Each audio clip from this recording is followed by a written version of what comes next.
Hello student, I am Roshni from Enlightening Yourself.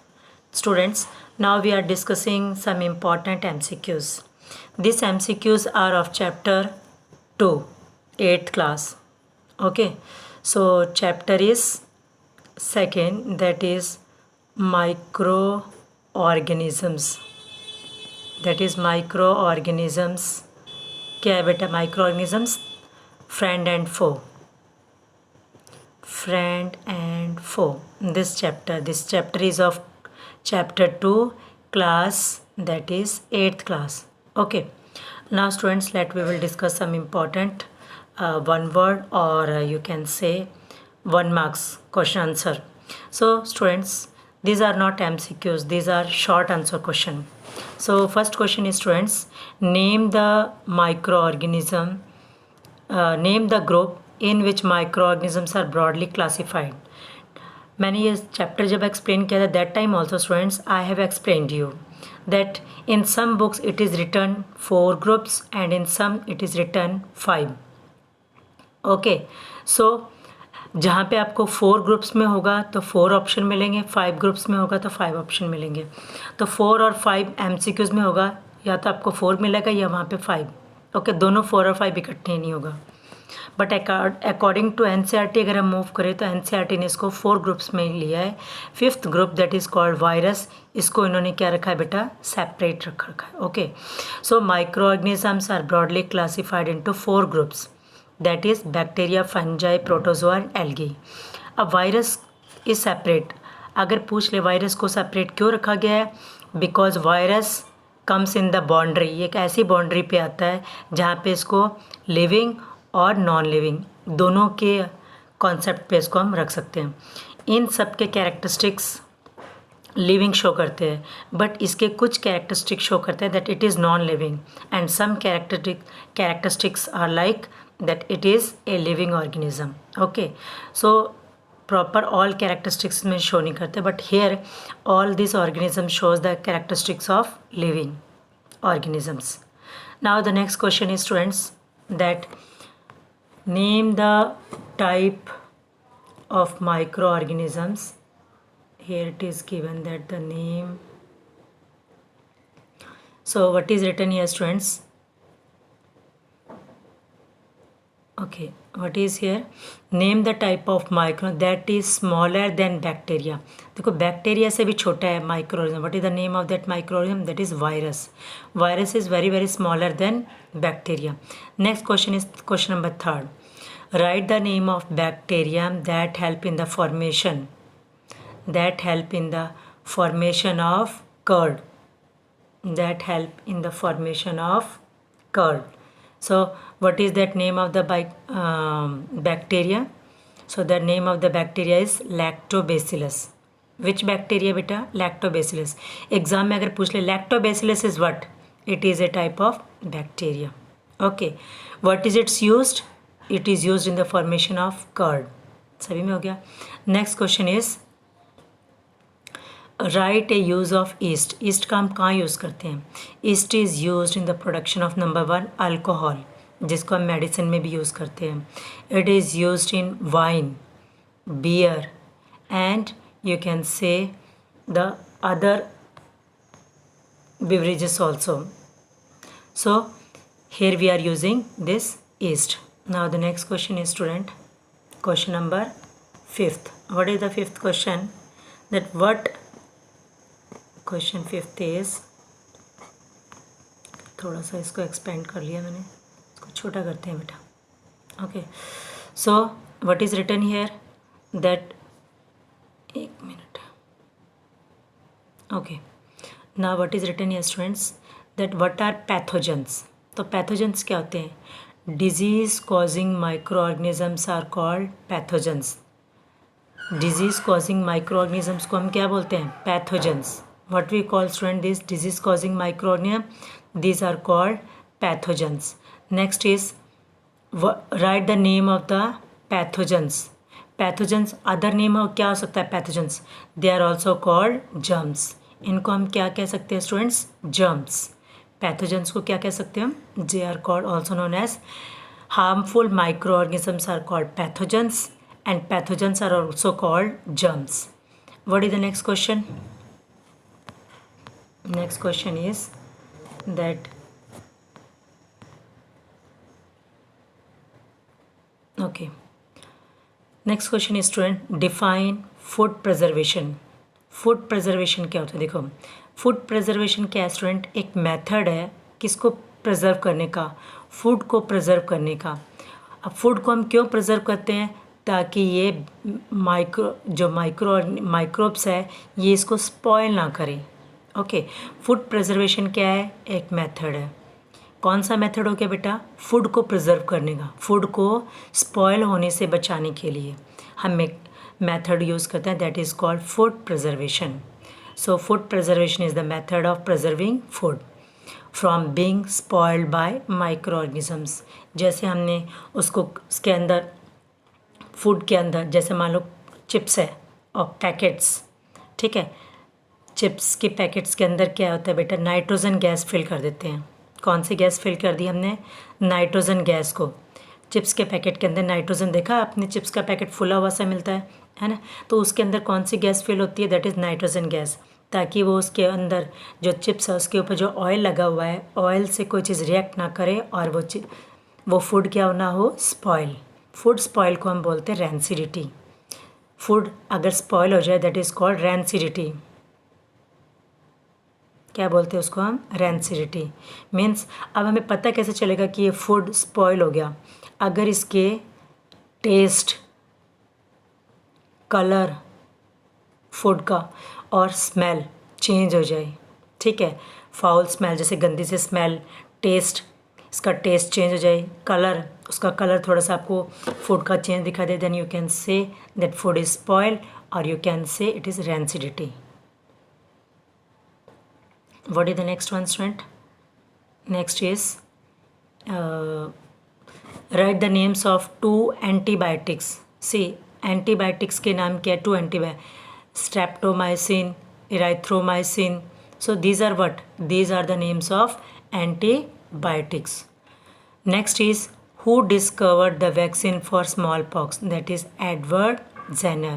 किसने discover किया था students? Edward Jenner discover vaccine. किसके लिए? For small pox. Small pox किस micro organism से होता है स्टूडेंट्स? That is virus. किससे होता है ये स्मॉल पॉक्स? वायरस से होता है. Okay, it is a viral disease. Next question is what is fermentation. Next question is student what is fermentation. See here, fermentation is the process of conversion of food into alcohol. fermentation क्या है बेटा? Process of conversion of food की जगह पे, food के अंदर क्या होता है? शुगर होता है. Okay, so conversion fermentation is the process of conversion of sugar into alcohol. Sugar को अल्कोहल के अंदर कन्वर्ट करना ही क्या बोलते हैं हम? फूड के अंदर, फूड इनटू अल्कोहल लिख दो, या फूड के अंदर जो शुगर है, sugar into alcohol, that process is called fermentation.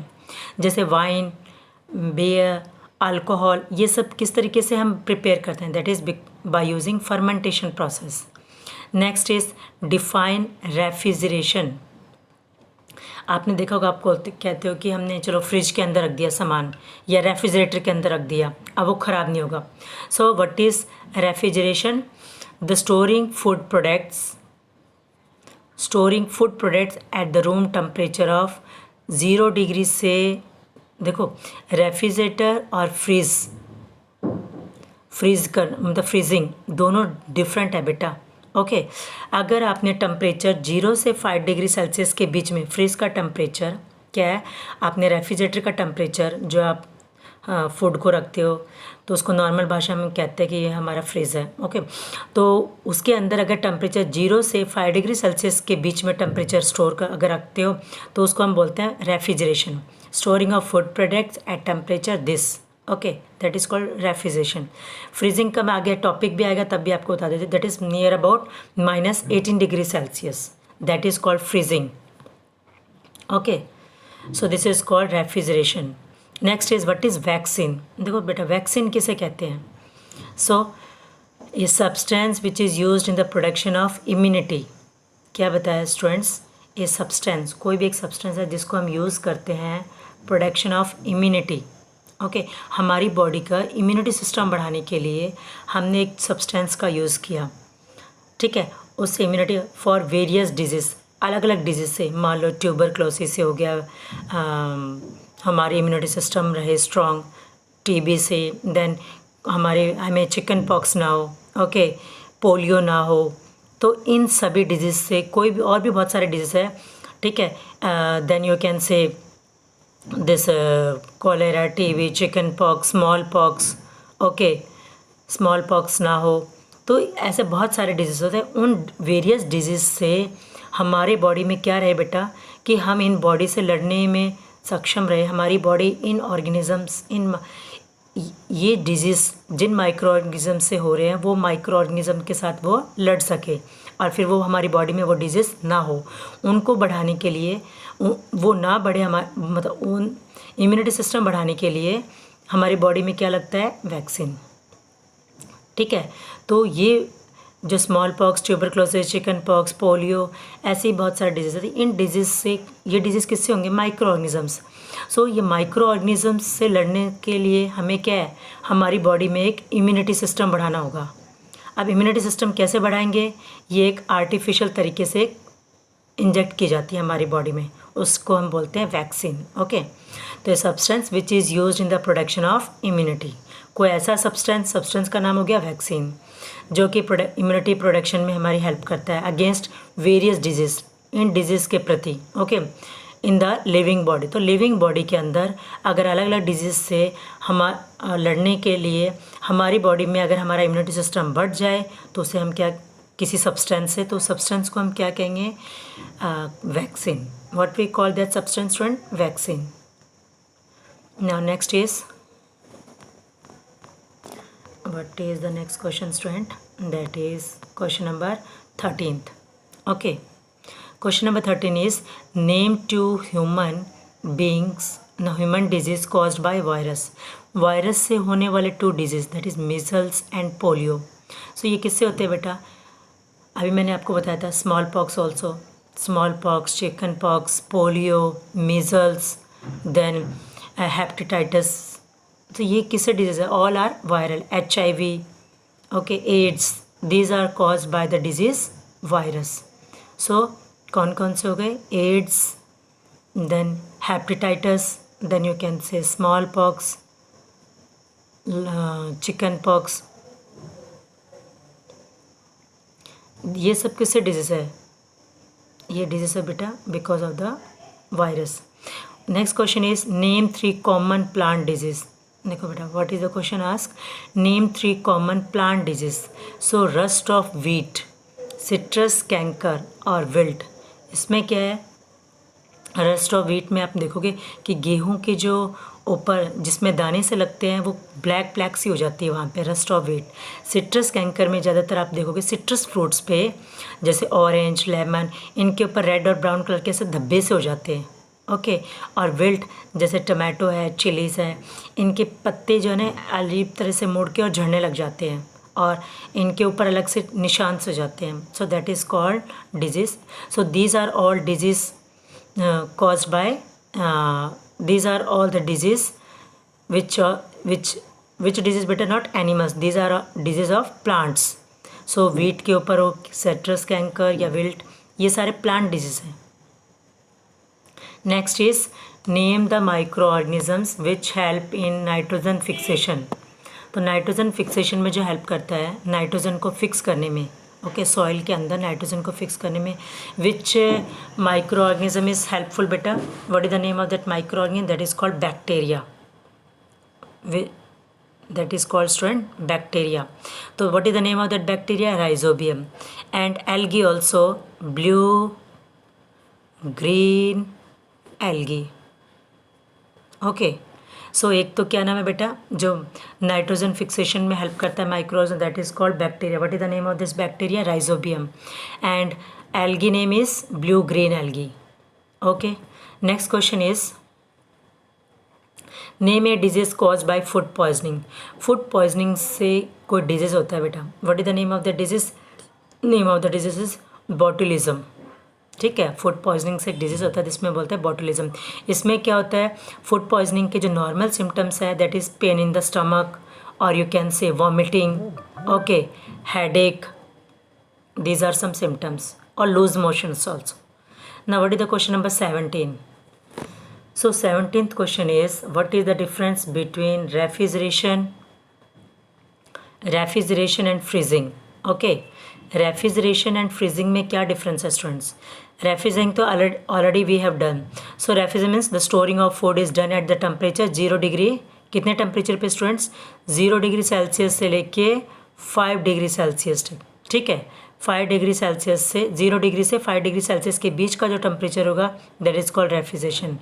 अब freezing is use to store food at -18 degree Celsius. अगर फूड हमने -18 डिग्री पे स्टोर किया है देन वी से फ्रीजिंग। अगर हमने फूड को इस टेम्परेचर पे स्टोर किया then we call it refrigeration. Okay, now you understood the topic. Now next question is, what is decomposition? Decomposition क्या होता है बेटा? This is a process. इस प्रोसेस में क्या होता है, एक ऑर्गेनिक मटेरियल है सिंपलर सब्सटेंस में ब्रेक हो जाता है, ठीक है, that is called decomposition. So decomposition is the process in which organic matter are broken down into simpler inorganic substance. Means आप कह दो कि कॉम्प्लेक्स सब्सटेंस को सिंपलर सब्सटेंस में ब्रेक किया जाता है, और वो ब्रेक कौन करेगा, माइक्रो ऑर्गेनिज्म। ओके, उसको ब्रेक कौन करेगा, उसको ब्रेक करेगा स्टूडेंट माइक्रो ऑर्गेनिज्म। ओके, सो और it is a process in which organic material को ब्रेक किया, किस में, सिंपल इनऑर्गेनिक सब्सटेंस में। सब्सटेंस अभी कौन करेगा, bye micro organism. What is the next question? So what is the next question students? Which name the two microorganisms that are involved in the process of decomposition? So जो decomposition में जो microorganisms को use करते हैं that is called bacteria and fungi. Bacteria और fungi क्या है students? complex चीज़ को किस में break कर देंगे, simple चीज़ में break कर देंगे, okay, simple substance में break कर देंगे, they are called microorganisms. So name of microorganisms are bacteria and fungi. Okay, what is the next question students? Name the first antibiotic discovered. So first antibiotic क्या है, penicillin. What is the name is penicillin. So what is the next question students? Name the first antibiotic. So what is the name of the first antibiotic? That is penicillin. Okay, next question. Let's at the last I will want to announce the name of the before announcing the name of the students, I will announce the name of the I want to announce first the question which I want to ask. So the question is, which kind of microorganism, that is which kind of microbes causes the rust of wheat. So which kind of microbe causes the rust of wheat? What are four options students? A is virus, okay, B is bacteria, C is fungus. So इन तीनों में से आप option बता देना A, B, C. So which kind of microbe causes the disease rust of wheat in plants? So virus है, bacteria या fungus है. Okay students, and I will announce the name of the students who have given me the correct response. Previous question was, which microorganism is autotrophic in nature, means make their own food. So what is the name of that microorganism? That is algae. So the correct answer given by student is first is Irfan. क्या नाम है बेटा? Irfan. Very good. Khushbu. that is Khushbu, and third is Akash. क्या है बेटा? आकाश. These students have given me the correct response. So congratulations students. Thank you. Thanks for giving me a nice comments and your nice feedbacks. Okay. So thank you students. And once again I want to thank students. You have given me such a nice feedbacks. आपका feedback ही मुझे motivate कर रहा है आगे से आगे अच्छी से अच्छी वीडियोस बनाने के लिए. जैसे एक किसी को कोई पर्सन मोटिवेट कर देता है कि आपने ये काम बहुत अच्छा किया है, बहुत अच्छा कर रहे हो, तो उससे वो और ज़्यादा एनर्जेटिक हो जाता है. तो इसी तरीके से आपने मुझे अच्छे अच्छे कमेंट्स दे रखे हैं कि ma'am your videos are very nice, nice explanation, all this things. So उससे मुझे भी एक मोटिवेशन मिलता है बेटा. तो मुझे नहीं, हर किसी को, अगर आप किसी न किसी को मोटिवेट करते हो किसी काम के लिए, कोई कुछ लाइफ में बनना चाहता है, अगर आप उसको मोटिवेट करोगे तो वो और ज़्यादा उस फील्ड की तरफ जाएगा. ठीक है. तो मोटिवेशन हर को चाहिए होता है. सो आपने मुझे भी मोटिवेट किया है. मैं और अच्छी अच्छी वीडियोस आपको सोचा है कि लाइफ में ऐसी ही वीडियोस मैं बनाती रहूँगी बेटा, जहाँ तक मुझसे हो सकता है. ओके. सो कहते हैं ना कि कोई ना कोई चीज़ कहीं ना कहीं हर बार काम आती है. तो ये आपकी वीडियोस, अभी आप 8th क्लास पास आ जाओगे तो जब मैंने 10th की वीडियोस बना रखे हैं, आगे 9th की वीडियोस भी बना दूंगी मैं, तो आपको वो भी काम आएगी. इस तरीके से आपके लिए बेनिफिशियल है. और कभी भी आप 10 इयर्स के बाद भी अगर ये वीडियोस देखोगे तो चैनल पे अगर आपको मिलेगी बेटा, तो आपको एक अच्छा सा आपके नाम भी यहाँ पे लिखे हुए दिखेंगे. तो आपको भी चीज़ों की खुशी होगी कि ये नाम मैडम, हम उस वक्त ये हमारी टीचर थी और ये उस वक्त हमारे नाम थे, ये हमने ये आंसर्स दिए थे. तो आपको भी खुशी होगी. तो थैंक यू स्टूडेंट्स.